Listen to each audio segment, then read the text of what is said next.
This is my true story. I went to visit my son in the city, the son everyone calls a millionaire, a success, a man with everything. I packed homemade food, cleaned my best shirt, and told myself he would be happy to see his father. But what I found behind his front door broke my heart in a way I didn't know was possible at my age. It showed me what money can do to a child, and what it can destroy. Before I tell you what happened, tell me where you're watching from and what time it is there. And please subscribe so my stories can reach more people. I woke up before the sun that morning, my hands shaking as I buttoned my old shirt, the only decent one I had left. I pressed it as flat as I could with my hands because I don't own an iron, and I wanted to look at least a little presentable for my son, the big city millionaire everyone talked about. I packed a small bag with the food I cooked the night before, his favorite dishes from when he was a boy, the ones he used to ask for again and again.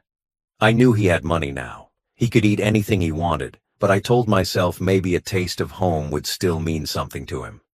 I put in a small gift too, nothing rich, just a simple watch I saved up for, because I wanted him to have something from me that wasn't cheap in effort, even if it was cheap in price. I held that bag like it carried my whole heart, because in a way, it did. At the bus station, people rushed past me, busy with their own lives. I stood there quietly, an old man with a worn-out bag, waiting for the bus that would take me to the city where my son lived like a king. When the bus arrived, I climbed slowly, my knees aching with each step. But I didn't complain. Pain in the body is easier to bear than pain in the heart. I sat by the window, placed the bag carefully on my lap, and kept one hand on it for the whole trip. The road was long and bumpy, the seats hard, the noise loud, but I didn't mind any of it. I spent the hours thinking about my boy, about how small he once was when I carried him on my shoulders, about how proud I felt when he got his first job, about how far he had come. People on the bus talked about work, about bills, about struggles, but all I heard inside my head was my own hope. I pictured him opening the door with a big smile, saying, "Dad, you came."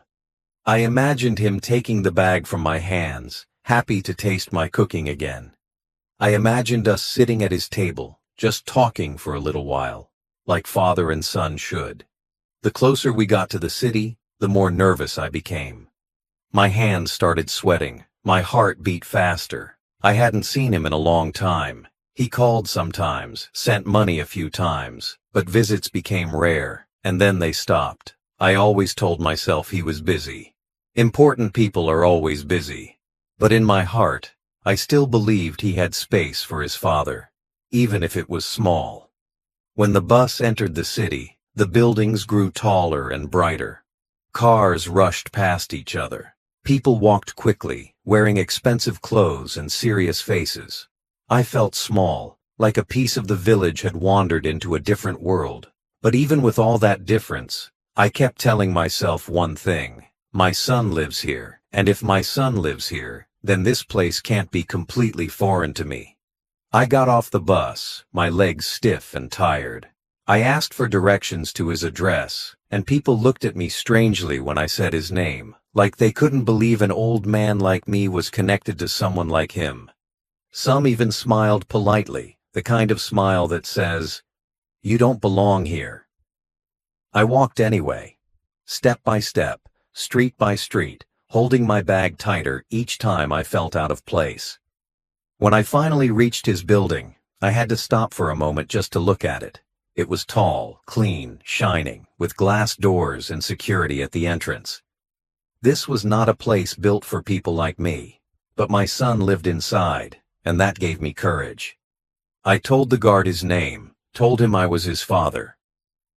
The guard raised his eyebrows but checked the list, and then let me in. I could feel his eyes on my back as I walked away, probably wondering how a man like me could be father to someone so rich. I took the elevator, something I rarely do.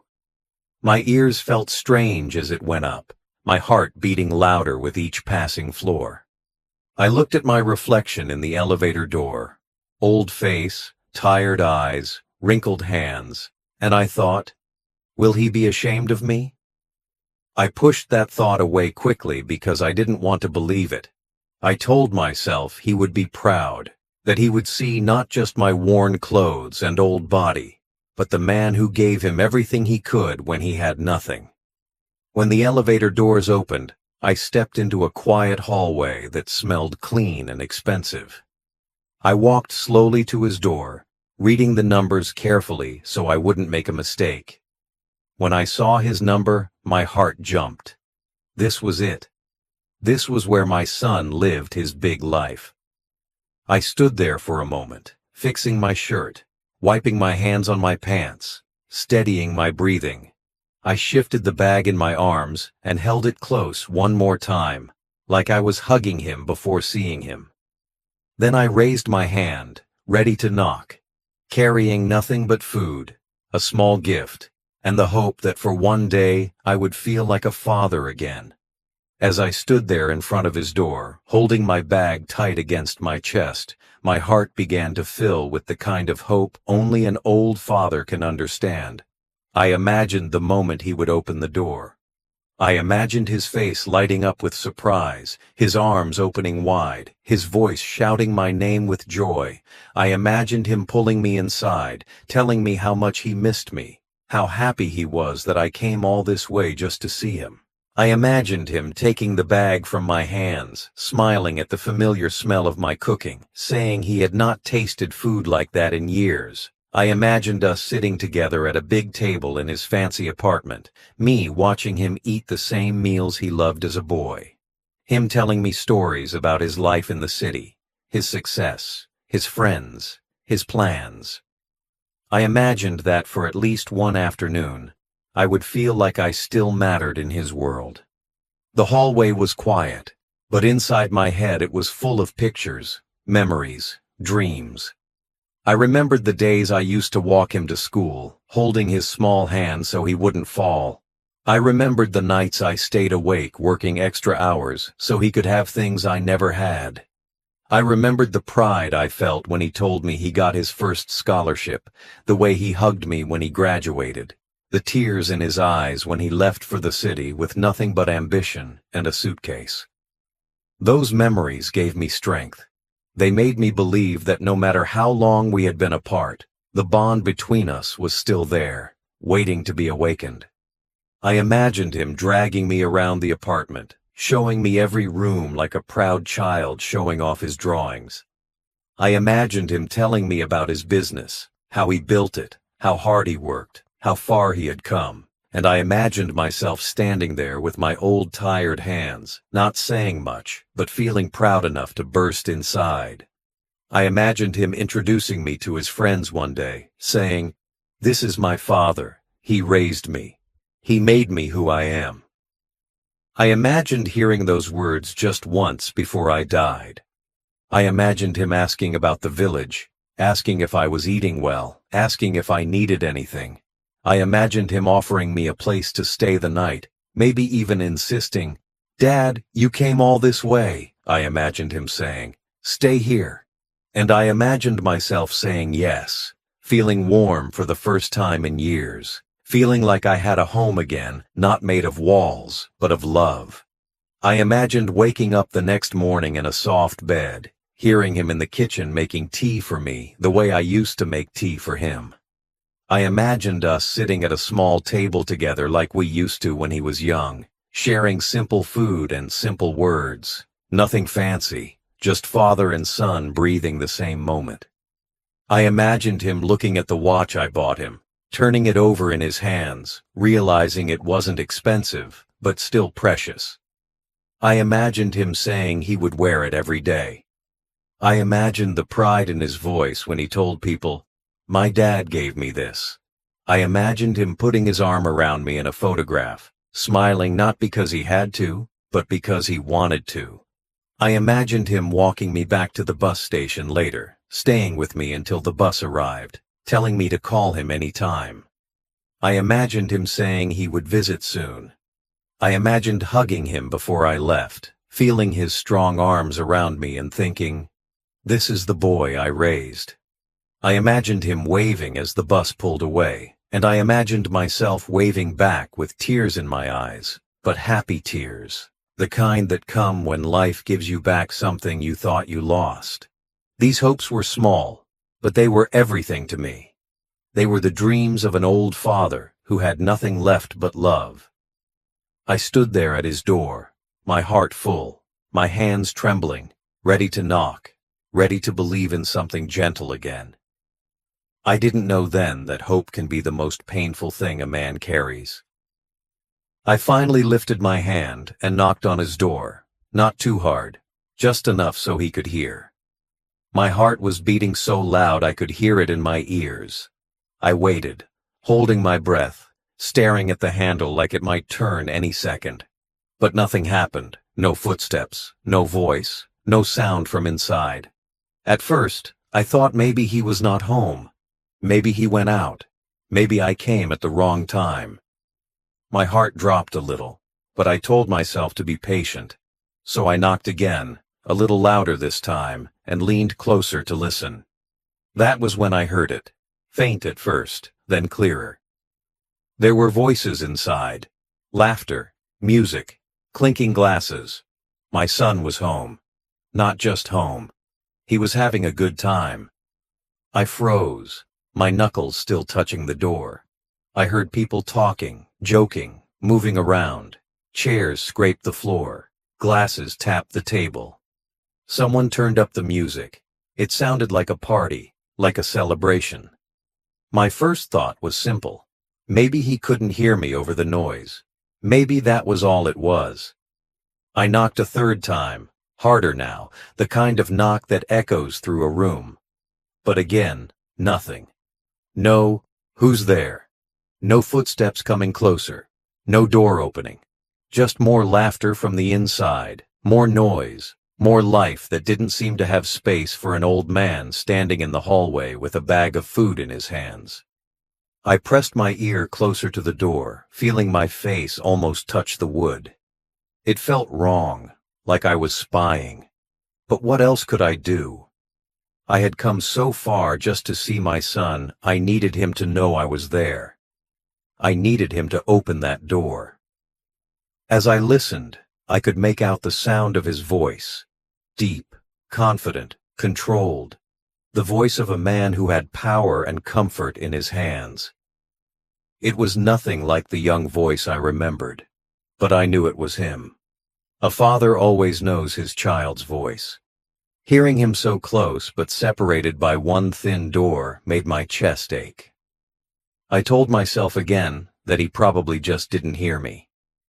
The hallway was quiet, but inside his apartment, the sound of music and laughter filled the air. I stood straight, adjusted my shirt, and knocked one more time, putting all my hope into that sound. I waited. This time the laughter dimmed for a second. There was a pause. My heart lifted. Maybe he was coming. Maybe someone heard me. I wiped my sweaty hand on my pants and fixed my grip on the bag, ready to smile the moment the door opened. Instead, the voices inside came back even louder, as if they turned the volume up to drown out the sound from outside. The music rose. Someone laughed loudly, a big fake party laugh. I felt a small sting of confusion in my chest. I am not a smart man in big city ways, but I am not stupid either. I started to understand that this was not about noise. This was about choice. He was choosing not to answer. He knew someone was at his door. He just didn't want to know who. I stood there for what felt like a long time, my legs getting tired, my hand starting to hurt from knocking, my heart slowly sinking into a place I didn't want to feel. The hallway felt colder now. The walls felt higher. The bag in my hands suddenly felt heavier. I thought about leaving, just turning around and going back down the elevator, back to the street, back to the bus station. But something inside me wouldn't move. I did not come all this way to walk away from a closed door without knowing why it was closed. Then, through the laughter and the noise, I heard something that froze me in place more than the silence ever did. I heard my name. Not Dad, not Father, my actual name. My son's voice saying it, clear, sharp, close enough that I knew he was talking about me. My heart jumped, then dropped in the same second. If he was saying my name, it meant he knew I existed.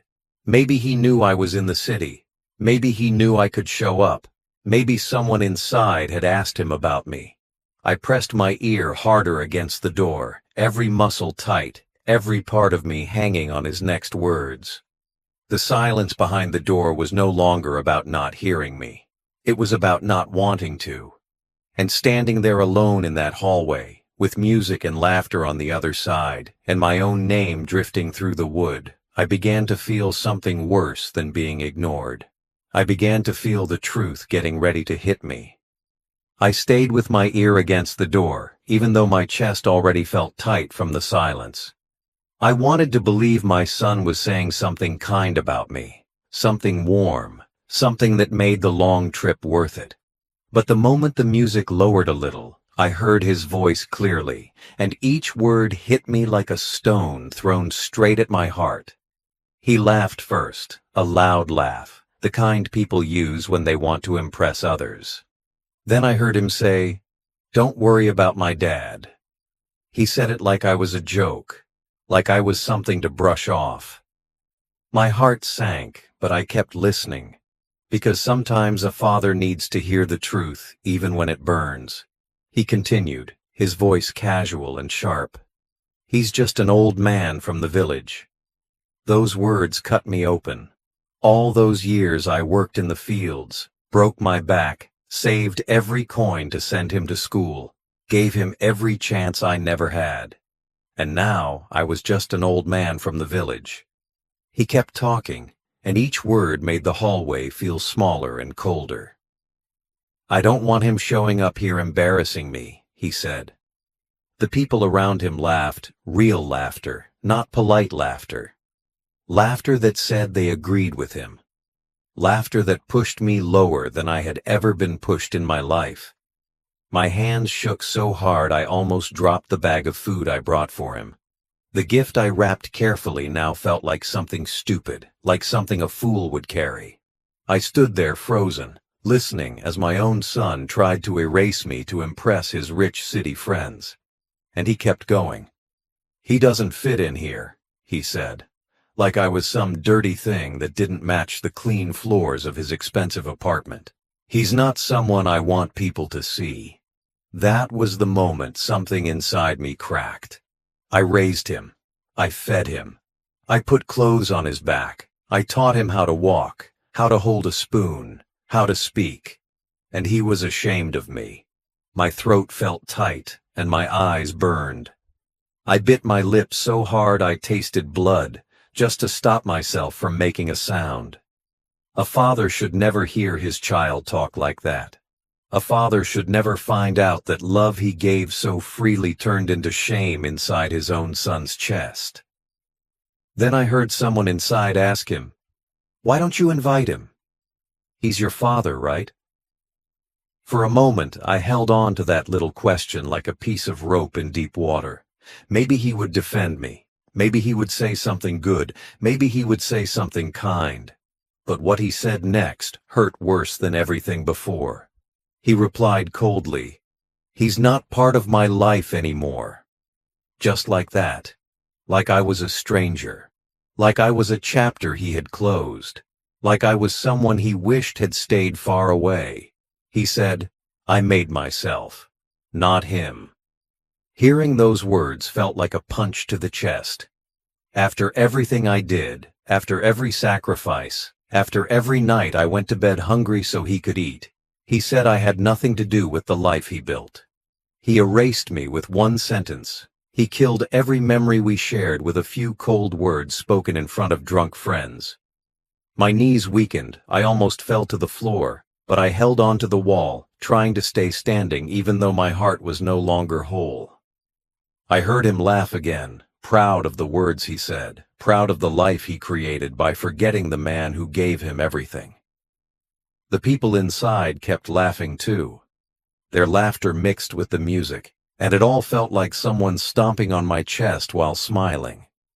In that moment, I understood the truth I never wanted to face. My son was ashamed of me. Not because I hurt him, not because I failed him, but because I was poor, because I looked old, because I came from a place he wanted to erase from his story. That realization broke something deep inside me that will never fully heal. I stepped back slowly from the door, my hands empty, my heart open and bleeding. I didn't cry. I was too shocked to cry. I just stood there, breathing slowly, staring at the floor, listening to the son I loved treating me like garbage behind a door I paid for when he was young. I stayed one more minute, hoping maybe he would say something, anything, that wasn't cruel. But he didn't. He just kept talking, laughing, pretending I was nothing. And that was the moment I knew the words he said were worse than the silence. Silence hurts, but cruelty spoken out loud, that stays inside a father's heart forever. I stood there in the hallway, trying to pull myself together, but my hands kept shaking like they no longer belonged to me. I thought the worst was already said, but more words came through the door, each one pushing me further down until I felt like I was shrinking into the floor. One of his friends asked him if he ever planned to visit me back in the village. My heart stopped for a moment, hoping maybe my son would at least pretend to care, at least show a little respect when others were watching. But instead, he let out a tired sigh, the kind of sigh people give when talking about something useless or annoying, and he said, "There's nothing there for me. That place is dead. He's dead to me." Hearing that broke something inside me I didn't know could still break. It felt like he was burying me with his words while I was still alive.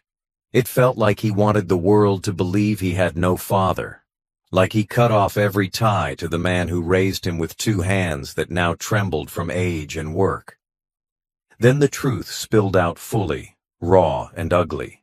He said he never told anyone about me because he didn't want people to think he grew up poor. He said he created a new story where he built his life alone, where he climbed from nothing without any help. He didn't mention the years I carried sacks heavier than my body to earn school fees. He didn't mention the nights I stayed awake working so he could sleep safely. He didn't mention the food I didn't eat so he could have extra in his lunchbox. He erased everything. He reshaped his life by removing the man who gave him the foundation he now stood on proudly. Each sentence felt like another shovel of dirt thrown over my name, trying to bury it forever. He even joked about my old clothes, my worn-out shoes, the way I speak, the way I look. He said he didn't want his rich friends to meet someone like that. Someone simple, someone low. I never knew my son saw me like that. I never knew he carried that shame inside him. I thought he was busy. I thought life in the city pulled him away. I never imagined he was running from me like I was a stain he needed to hide. For a moment, I forgot how to breathe. The hallway felt tight. The air felt heavy, and I had to place my hand on the wall to steady myself. I wondered where I went wrong. I wondered when his heart turned cold. I wondered when the love I gave became a burden he pushed away. Then came the words that finally killed the little hope still beating inside my chest. He said, "If he ever comes here, I'll make sure the guards don't let him in. I can't have him showing up and ruining everything I built." That sentence destroyed me. My own son was planning ways to keep me away. Planning to lock me out like some stranger begging at his door. Planning to erase me completely from his future. Listening to that felt worse than any pain I have ever known. Not even hunger, not even sickness, not even the nights I slept outside as a boy. This was a different kind of pain. The kind only a child can give to a parent. The kind that sits inside the chest and hurts with every breath. And then, as if life wanted to crush me even more, the door suddenly opened a crack. Not wide, just enough for a sliver of light to hit the hallway. I held my breath. thinking maybe he opened it to check. Maybe he sensed I was there. But it wasn't him. It was a stranger leaving the party. He didn't see me standing there, and the door closed again just as fast. But in that quick moment, I saw something through the gap. His apartment, full of laughter, drinks, expensive clothes, expensive people, and my son in the middle of it all, smiling like he had no past, no history, no father. That small glimpse felt like a punch to the heart, because in that moment, I understood the full truth. He had built a life that didn't need me, didn't want me, didn't include me. I wasn't forgotten. I was removed on purpose. I stood there silently, my body heavy, my heart empty, my soul shaking. The truth was clear now, clearer than ever. My son didn't just forget me. He replaced me. And I realized I came all this way to knock on a door that no longer had a place for a father like me. I stood there staring at the floor, my legs shaking so badly I thought they would give out under me. The hallway felt colder with every second, like the walls were closing in around my chest. I could still hear my son's laughter from inside, but now it didn't sound like my son at all. It sounded like a stranger I never raised, a man who forgot everything except his pride. My fingers loosened, and the bag I brought for him almost slipped from my hand. I held onto it tightly, as if holding it would stop my heart from falling apart. But nothing could stop the weight inside me from dropping like a stone straight into my stomach. It hurt to stand there, but it hurt even more to move. I felt trapped between wanting to knock again and wanting to run far away.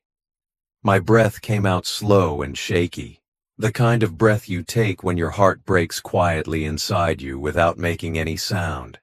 I leaned against the wall to keep myself up. My knees went weak, and for a moment I thought I would drop to the floor right there. The shame burned inside me so deeply I felt it in my bones. A father shouldn't hear his child speak like that. A father shouldn't be treated like a burden, like a stain, like someone who doesn't belong. I thought about all the nights I carried him on my back when he was tired. I thought about how he used to fall asleep on my chest when he was little. I thought about how he used to run to me after school, smiling so big his cheeks stretched. Those memories crushed me because the man behind the door was no longer that boy. That boy died somewhere along the path he took to become the rich man who now laughed at the thought of being connected to me. My heart throbbed so hard it felt like someone was squeezing it with a cold hand. I never imagined I would hear my son call me an embarrassment. I never imagined he would feel ashamed to be my son. I never imagined I would stand outside his door like a beggar listening to him erase me with his words. The pain sat heavy in my chest, choking me, filling my throat with a tight lump that wouldn't go away. I wanted to cry, but the tears didn't come. Sometimes the hurt is too big for tears. Sometimes the heart breaks in silence because the pain is too deep to reach the eyes. I just kept standing there like a tree cut from the inside but still standing because it doesn't know it's dead yet. Then I remembered the long trip I made just to see him. I remembered sitting on the bus with the food on my lap, dreaming of a warm hug, dreaming of hearing him say, "Dad, I missed you." I remembered the way I smiled to myself thinking about surprising him. I remembered how proud I felt when people in my village talked about him, the millionaire son who made it big in the city. They said I must have raised him well. They said he must love me so much. And now here I was, watching my pride crumble into dust at my feet. The truth hit me over and over again. My son didn't want me. Not my love. Not my presence. Not the father who gave him everything he had. I felt a sharp pain in my chest and pressed my hand there, trying to calm myself. The hallway lights buzzed above me, making everything feel even more empty. I looked at the door one last time, hoping maybe, just maybe, it would open. Hoping he would come out. Hoping he would say something, anything that didn't hurt. But the door stayed closed. The laughter inside got louder, like life was moving on without me. Like I never mattered. Like I never existed in the story he told those people. I felt myself sinking, piece by piece, like an old structure collapsing after standing strong for so many years. My grip on the gift bag finally loosened, and it slid from my fingers. It dropped to the floor softly, but the sound echoed in my heart like thunder. I bent down slowly to pick it up, but halfway there, I stopped. I stayed bent over for a moment, gripping my knees, trying to breathe. I had never felt so small. I had never felt so alone. I had never felt so unwanted. When I stood up again, I felt like a different man, older, heavier, broken in a way no doctor could fix. I looked at the bag in my hands and realized I didn't belong there. Not in that hallway, not behind that door, not in the life my son created by cutting me out. And in that moment, I understood the collapse happening inside me wasn't just heartbreak, it was acceptance. A painful, slow acceptance that my son didn't see me as his father anymore. I stood in that hallway with the bag in my hands, feeling like the air around me had turned heavy enough to crush my chest. I looked at the door one more time, the door I imagined my son would open with joy. But now it just felt like a wall between two worlds. His world where he was proud, loud, rich, and shining, and my world where I was invisible, unwanted, forgotten. I held the food I brought, the food I cooked with shaking hands early that morning, hoping he would smile when he tasted it. But now the bag felt like it weighed more than my whole body. Every step I took back from that door felt like I was dragging chains behind me. My heart hurt so much I thought I might fall right there, but I kept moving because standing still felt even worse.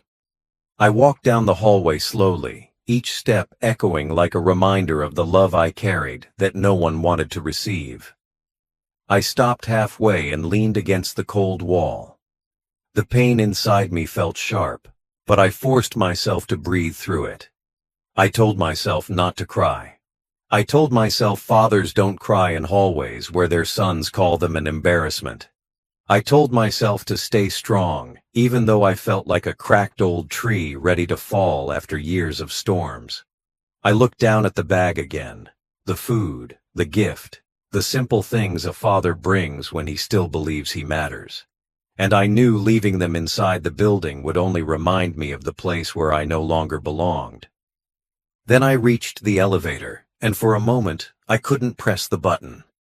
My finger hovered there, shaking. Pressing it felt like accepting something permanent. Pressing it meant I was choosing to walk away. Pressing it meant I was letting go of the hope I carried for years. Hope that kept me alive when loneliness felt like a second skin. But I had to do it.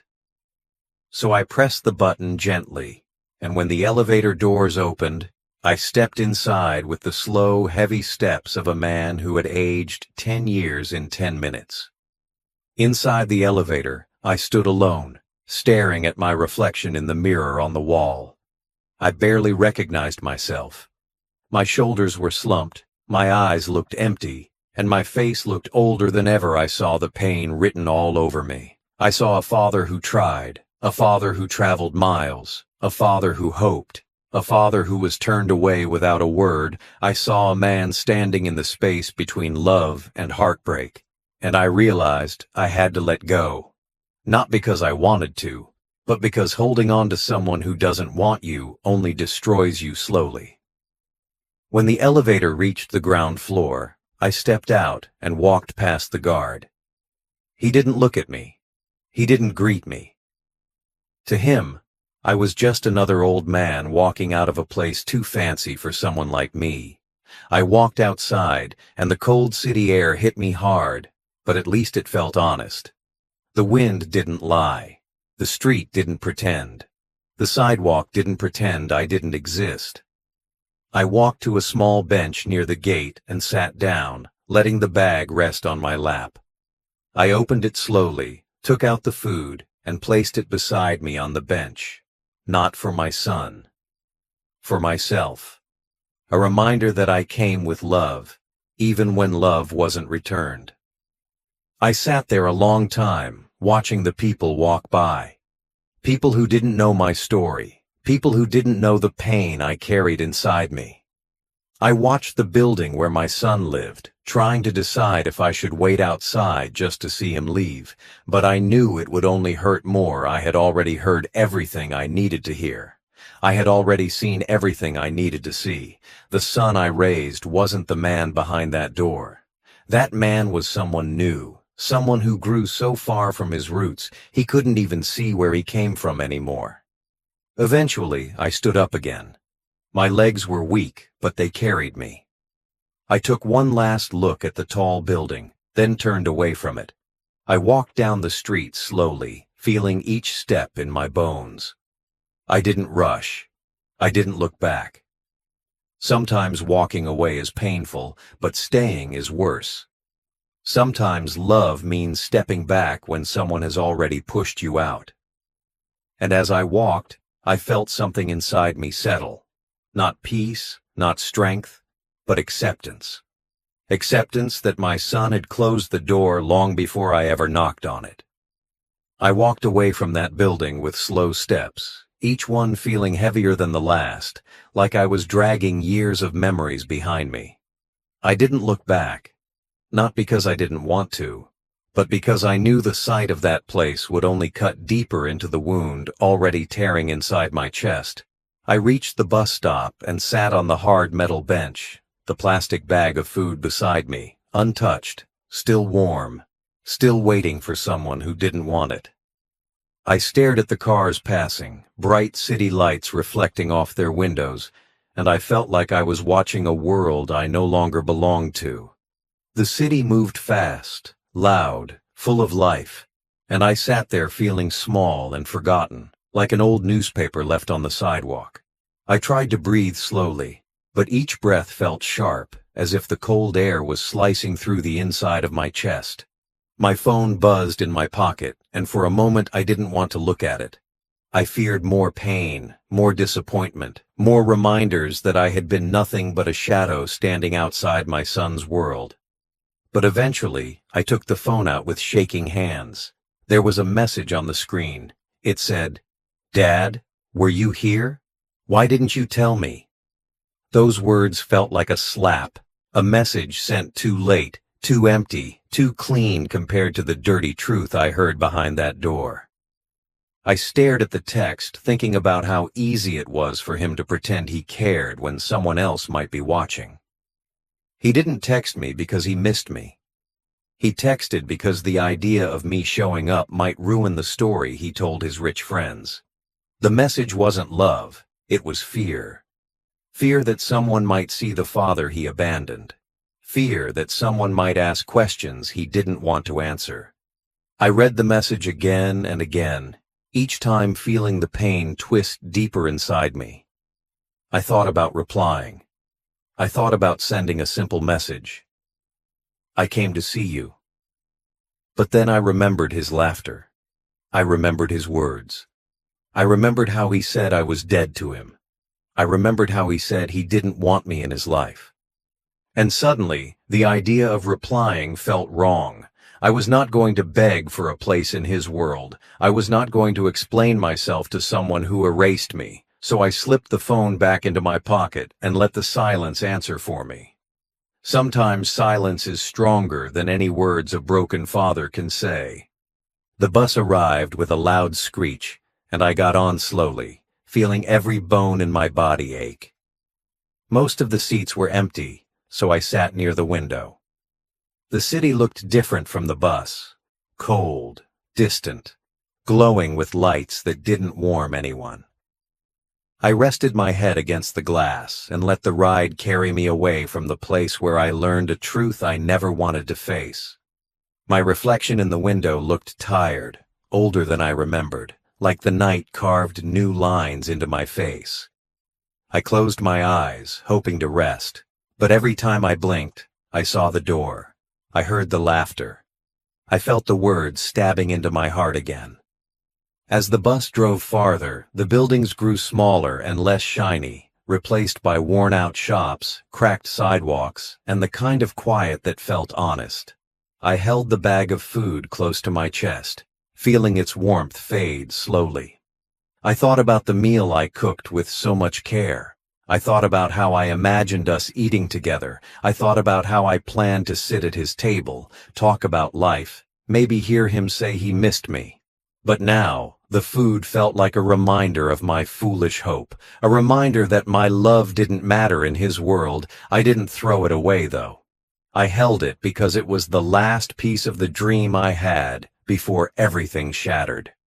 When I finally reached my stop, I stepped off the bus and walked down the quiet street toward the small room I rented. The night felt colder out there, but at least it didn't pretend to love me. I unlocked my door, stepped inside, and sat on the edge of my bed. For a long time, I didn't move. I just stared at the wall, replaying everything in my mind, the words, the laughter, the shame, the pain. I felt something inside me break for good. I knew our relationship would never be the same. I knew the son I raised didn't exist anymore, and I knew that sometimes the deepest pain a father feels is not when a son leaves, but when he realizes the son has already let go long before the father ever knew.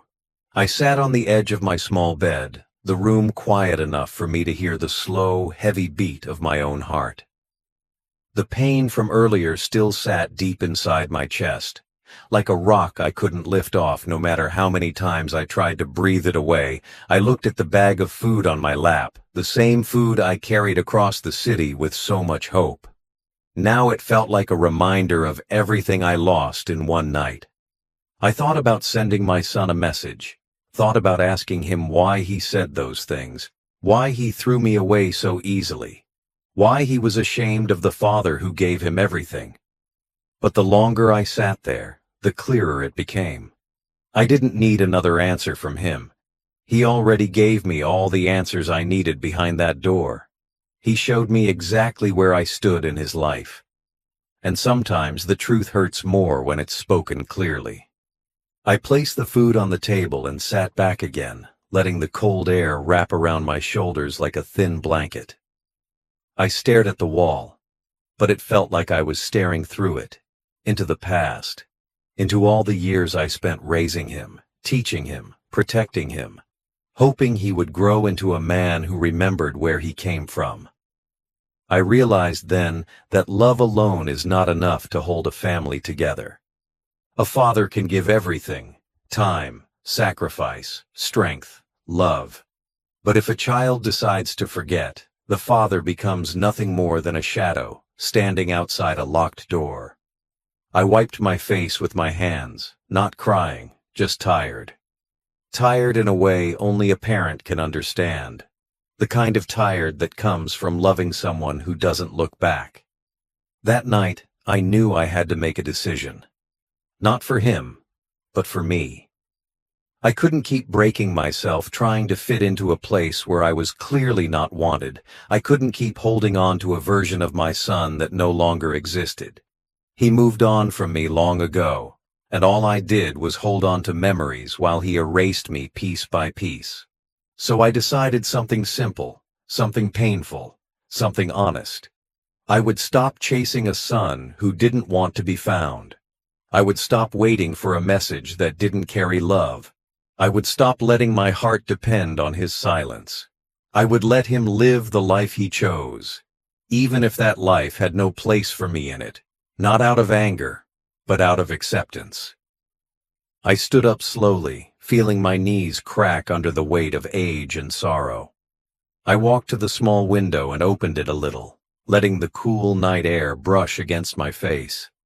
Outside, the street was quiet, a few streetlights flickering like they were tired too. I breathed in the air, trying to calm the storm inside me. And as I stood there, I understood something important. Sometimes the only way to protect your heart is to step back from the people who hurt it, even if they're your own blood. I told myself that moving back from him didn't mean I stopped loving him. It just meant I loved myself enough to stop bleeding for someone who didn't care if I was hurting. I closed the window, walked back to the table, and sat down again. I took the food out of the bag, placed it on a plate, and ate it quietly. Every bite tasted different than I expected. Not like comfort, but like closure. This was the food I made for him. Food I wanted to share with him. But eating it alone reminded me of the truth. Sometimes the people we raise grow into people we no longer recognize. And sometimes those people forget the hands that fed them. After I finished eating, I cleaned the table, put away the leftovers, and washed the plate slowly, letting the warm water calm my shaking hands. By the time I dried the plate, my decision felt settled inside me, heavy but steady. I sat on my bed again, turned off the lights, and closed my eyes. The room went dark, but it was a peaceful kind of darkness. The kind that gives rest instead of fear. I whispered to myself, not to him, not to anyone else. Enough. Enough hurting. Enough hoping. Enough waiting. It was time to live my life, even if that life was simple, quiet, and alone. It was better to walk through life with honesty than to stand outside a door full of lies. The next morning, I woke up before the sun. The room still dim, the air cold enough to make my bones ache. I sat on the edge of my bed for a long moment, letting the silence settle around me like a thin blanket. My mind drifted back to the night before, the words I heard, the shame I felt, the way my heart cracked open in that hallway. I tried to take a deep breath, but even the air felt heavy, as if the pain from yesterday had followed me into the new day. I stood up slowly, stretching my stiff back, and looked around my small room. It wasn't much, but it was honest. No fake smiles, no hidden voices. No doors that stayed closed in my face, just 4 walls that held me without judgment. I walked to the sink, splashed water on my face, and stared at my reflection in the small, cracked mirror. My face looked older, worn, tired in a way no sleep could fix. I saw lines that weren't there years ago, lines carved by years of hard work, years of loneliness, years of trying to be a good father. But as I kept looking, I also saw a kind of strength I didn't notice before. Not loud strength, not proud strength, but quiet strength. The kind that grows in men who survive hurt after hurt and still wake up the next morning. I placed my hand on the mirror, right over my reflection's heart, and whispered in my mind, "You did your best." Because I did, I gave everything I had. And a father cannot do more than give everything. I sat down at the table and ate a little of the leftover food. It tasted different today. Simpler. Softer. Like the weight of last night had drained the flavor from it. Still, I ate slowly, reminding myself that life didn't stop because my heart was bruised. The world didn't stop turning because my son turned away from me. I had to keep moving too, even if each step hurt. As I chewed, I let my thoughts wander back through my life.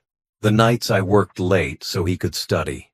The mornings I left home early just to save enough money for his school fees. The small sacrifices I made without thinking. I remembered how proud I felt the day he left for the city, how I walked home smiling even though my pockets were empty.